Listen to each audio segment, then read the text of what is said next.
The biggest, least kept secret in DC these days is that Trump has been missing for 3 days now. And while it's a distinct possibility that Donald McDonald's had a stroke and they're covering it up, it's more likely that he is merely cowering in a corner licking his wounds. Because Taco Trump has really taken it on the chin the last couple of days. And today, things got even worse with Senate Republicans proclaiming that the big, beautiful bill is buried. Trump is already reeling from the breakup of his bromance with Elon Musk, who did what every angry ex does, send out a bunch of nasty tweets about the bill Trump wants passed and encouraging Republicans instead to 86 it. And if that didn't crack the deep-fried shell, the Ukraine's stunning drone attack on the Russian Air Force made Trump look like the babbling fool he's always been. Over 40 planes were hit, crippling Russia's ability to not only put bombers in the air, but to have eyes in the sky. Follow-up reports are claiming that in addition to striking bombers, the drones likely took out Russia's remaining AWACS planes, leaving Russia's Army and Air Force with ground-based radar only. So for a guy having no cards, Zelensky sure looks like he's smarter and far more courageous than Senior Truth Social. And now Senate Republicans are piling on, and they have good reason to. The Congressional Budget Office now estimates that his big, beautiful bill will add a jaw-dropping $2.4 trillion to the national deficit over the coming decade. And while MAGA Mike Johnson can go on Fox and try and spin that, nobody is buying it.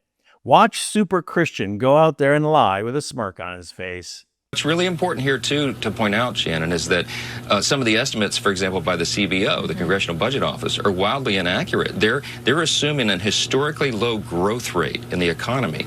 The elements of the big, beautiful bill, the reason we're so excited is because it will be jet fuel to the U.S. economy. This is going to foster a pro-growth economy again, to get job creators and entrepreneurs and risk takers moving again, expanding their businesses, adding more jobs. Wages will go up. We'll have more manufacturing in the U.S. because of all the policies that we put into this legislation. It's a long time coming. And remember, not theoretical. We did this before in the first Trump administration. We did this before. Yes, you certainly did. You tanked the economy and drove America into one of its deepest recessions ever, one that Joe Biden dug you out of. And really, trotting out the job creators tag after having Musk, the job destroyer in chief, so out in front? Everything Johnson said was a lie. And when I say no one is buying it, I'm including Senate Republicans who listen very close to what corporate America tells them to do. And right now, corporate America is telling them to dump Trump's economic plans. JP Morgan CEO Jamie Dimon is now out there publicly sounding the alarm over how Donald Trump is steering the economy into ruin and driving up the deficit. And I can tell you about another corporate master who doesn't like what Trump is doing, Koch Industries. And when Koch Industries say jump, Ron Johnson of Wisconsin asks, how high? So not surprisingly, Johnson has been trashing the great big beautiful budget buster almost from the start. But today, he's absolutely trying to bury it. Watch this. I mean, the Senate is going to look at the House version, and the Senate's going to do its own version. It just seems like it's in motion already. And well, again, go ahead. So the president and Senate leadership has to understand that we're serious. You know, they always say, "Oh, we can pressure these guys." No, you can't. Okay, again, we're being very respectful. I ran in 2010 as part of the Tea Party movement. We were mortgaging our children's future. We were $14 trillion in debt then. Now we're over $37 trillion. We're serious about this. They need to take us seriously. Don't insult us. Work with us. Lay out the numbers. If you can say that our numbers are wrong, fine. Let's work through it. But again, every analysis I have, there's greater upside risk to that deficit. Interest rates are moving up. If we go increase interest rates 1%, that's another $4 trillion over 10 years in terms of deficit. If we don't replace the $4 trillion, that's $4 trillion of lost revenue.